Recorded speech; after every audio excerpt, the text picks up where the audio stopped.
Hello' everyone, আজি আপোনালোকক মই ওলোমা দহি বা পখিলা দহি লগাই দেখুৱাম।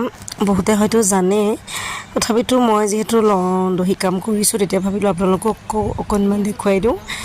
এই কাপোৰযোৰ পিয়ৰ টচৰ কাপোৰ হয়। ইয়াতে মোৰ বা এজনীয়ে এইখিনি হেণ্ডমেড এম্ব্ৰইডাৰী কাম কৰি আছে। তো বা ঘৰলৈ যাওঁতে বায়ে মোক দহিখিনি লগাবলৈ ক'লে আৰু দুইজনী লাগি ভাগি দহিখিনি আমি লগাই মানে কমপ্লিট কৰিলোঁ। তো চাওক, ফ্ৰেম লগাই এনেদৰে বহুত কষ্ট কৰি তাই কাপোৰযোৰ সম্পূৰ্ণ কৰিছে আৰু অকণমান কাম বাকী আছে ইয়াতে।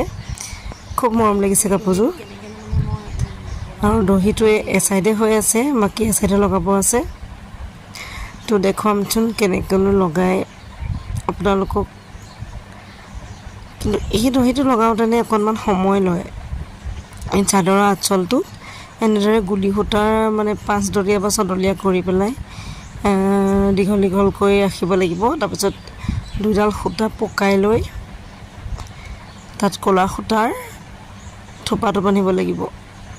আৰু এই ক'লা সূতাৰ যে থোপাটো দেখিছে আপোনালোকে, কিমান দীঘলকৈ ৰাখে বা চুটি কৰে সেইটো সম্পূৰ্ণ নিজৰ পচন্দৰ ওপৰত কথা। কিছুমানে চুটিকৈ ভাল পায়, কিছুমানে দীঘলকৈ ভাল পায়।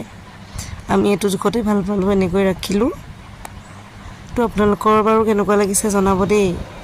আৰু এই সম্পূৰ্ণ কাপোৰযোৰ এইযোৰ খুব ধুনীয়া লাগিছে, মানে পিন্ধিলেহে বহুত ভাল লাগিব। এইটো বহুত ঠাইত ওলোমা দহি বা পখিলা দহি বুলি কয়।